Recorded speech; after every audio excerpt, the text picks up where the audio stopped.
আসসালামু আলাইকুম। আজকেও আবার একটি জলপাইয়ের আচারের রেসিপি নিয়ে আসলাম।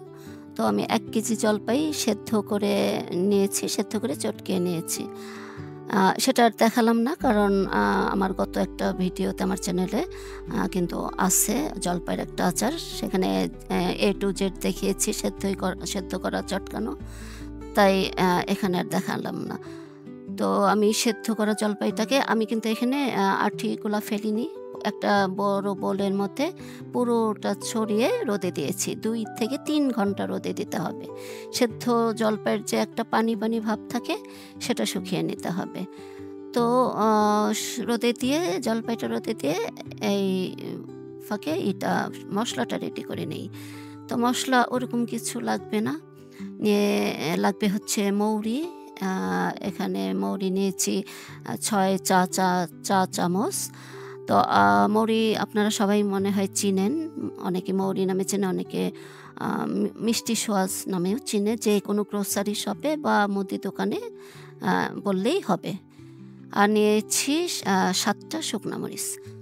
তো শুকনা মরিচটা কিন্তু আপনারা চাইলে একটু কমিয়ে দিতে পারেন। যারা ঝাল কম খেতে পছন্দ করেন, একটু ঝাল, ঝাল হবে। আ তো তারা ৫ টা মরিচ দিবেন যারা কম ঝাল খান। তো একদম লো হিটে এটা ভেজে নিতে হবে। আমি একদম লো হিটে ভেজে নিয়েছি, মুচমুচে করে ভেজে নিয়েছি। দেখেন আমি দেখাচ্ছি। মরিচটাও একদম মুচমুচে হয়েছে আর মৌরিগুলোও কিন্তু মুচমুচে হয়েছে। বেশি আঁচে ভাজলে কিন্তু পুড়ে যাবে। তো এটা আমি ব্লেন্ডারে গুঁড়ো করে নিয়েছি, চাইলে শিলপাটাতেও গুঁড়ো করে নেয়া যাবে। মরিচ আর মৌরি একসঙ্গে গুঁড়ো করে নিয়েছি। এখন ওই যে রোদের থেকে জলপাইটা নিয়ে এসেছি। ২ ঘন্টা রোদে রেখে দেখেন এখন কিন্তু জলপাইয়ের পানিটা শুকিয়ে গেছে। এরকম শুকনা, শুকনা হয়েছে। অবশ্যই রোদে দিতে হবে। এখন চুলায় একটা হাঁড়ি বসাবো আচারটা জাল দেওয়ার জন্য। তো হাঁড়ি বসিয়েছি, ওই চটকানো জলপাইটা আ দিয়ে দিব। আর দিয়ে দেব পরিমাণ মতো লবণ আর হচ্ছে চিনি। চিনির পরিবর্তে আপনারা চাইলে গুড়ও এখানে দিতে পারবেন। চিনি এখানে আমি ১ কেজির একটু কম বাটিতে উঠিয়ে নিয়েছি। প্যাকেটে একটু আছে, ৩ পরও বেশি। তবে সবটুকু চিনি কিন্তু আমার লাগবে।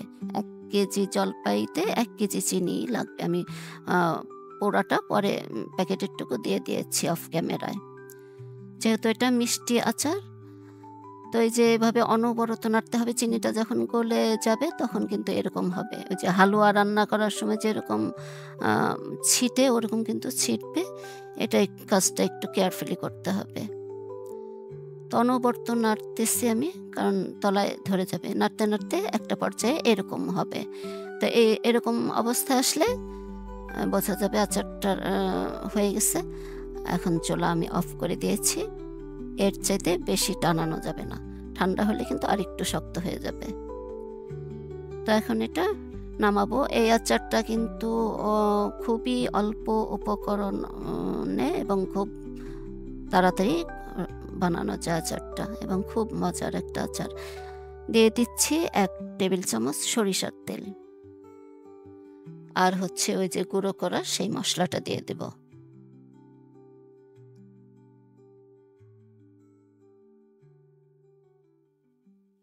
এখন আচারের সঙ্গে তেল আর মসলা খুব ভালো করে মিশিয়ে নিতে হবে। এখানে আর কিছুই লাগবে না। আচার কিন্তু কমপ্লিট। তো আর আচারটা কিন্তু খুব মজা হয়। অল্প মসলায় অনেক মজার একটা আচার। আপনারা চাইলে এই রেসিপি ফলো করে বানিয়ে নিতে পারেন। এখন বাজারে অ্যাভেলেবল জলপাই আছে।